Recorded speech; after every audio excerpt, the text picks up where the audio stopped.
Y nosotros nos manifestamos en contra de que se le quite la paga extraordinaria a los empleados públicos, porque hay otra manera de hacer ahorro, hay otra manera de sacar dinero, y no a costa de siempre de los mismos. Ustedes vuelven con el mismo cantar, los pensionistas, los desempleados y los empleados públicos, y nosotros evidentemente nos tenemos que manifestar totalmente en contra. Nosotros estamos en contra de que la paga extraordinaria la cobren los miembros del Gobierno, el Consejo de Gobierno, los altos cargos y los diputados y diputadas. Los diputados ya establecimos por acuerdo de la mesa la retirada de la paga extraordinaria. No cabe para la ciudadanía ninguna duda, ninguna duda.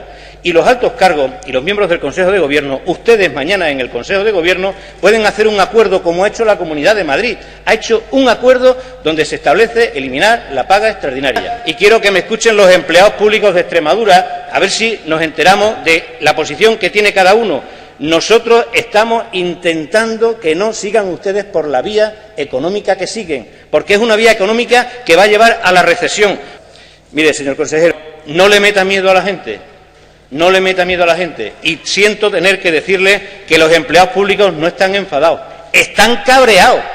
Hasta que un empleado público no sale a la calle, no hay que temer nada de él. Pero cuando sale a la calle, sale en una percepción, en una proporción del 10%.